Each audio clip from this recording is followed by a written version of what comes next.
75 ብር ነገር ነው የተከራየነው ቤቱ ይሁን ያሻንጉሊት የቃቃ መጫወቻ ቤት ነው በሚመስል ያደኩበት ምን ሲሆን አላቀም እስካሁን ድረስ ኢሳያስ ብዬ ነው መጣራው እንደመታወቂያ ሌሎች ዘመዶች አሉን ኢስ ምናምን ነው የምለው በፍጹም አቆላምጥሽ አታውቂም በፍጹም ኢሳያስ እናንተ ቤት ኩርፊያ ገብቶ ያውቃል ለሁለት ቀን ከዛ በኋላ ግን እንዴት እንደምንነጋገር ራሱ እስከማናቀው ድረስ ስታልፊ ነው የምትነጋገር በቃ ወይ ያን ብርጭቆ አቀብኝ ይሆናል በዛው ይቀጥላል እና አሰጋሪ ስለነበርኩ በሆነ ጊዜ በቃ ማዘር የመጨረሻ ቀን ስንወጣ አረሰው ለምን እንደማረሰው ታውቂያለሽ ደሞ አንቺ ቻው አይነት ነገር የለም በቃ አስተያየቱ ሁሉ ምን እንደምትፈልግ ምን እንደማትፈልግ አቃል ማለት ምን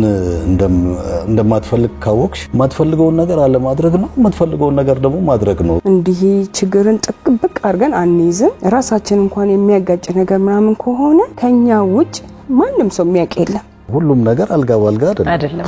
ህይወት ችግር አታጣም ችግር ደግሞ ደስታን ለማግኘት ፍሌቨር ነው በቃ አይደለም ያ የኑሮ ሲጠማሽ ነው የምትጠጪው አንድ ነገር ማሰብ ያለብሽ ሁሉ ጊዜ ለሰው ይቅርታ ለማድረግ ካሰብሽ ሁሉ ጊዜ ራስሽን በደል ነው ማሰብ ያለብሽ ያኔ ስበድላት ይቅርታ ብላኛለች ይቅርታ ደግሞ በጣም ስኳር ነው ይጣፍጣል በጣም ይጣፍጣል የሆነ ነገር አርጌ ምናምን ካለች በቃ በጣም አይለኛ ፕራውድ ነው የሚሰማኝ በቃ የመጨረሻ ነው እንትን የሚለኝ የዛን ያህል ደግሞ አታድርግ ያለችኝ እሺቲና ተወጭና ታደርገዋለሽ አንዳንዴ አፍሬ ማልናገርባት በጣም ብዙ ጊዜ በዛል ገብተሻል ያለችው ነገር ደርሶ ነው ማገኝ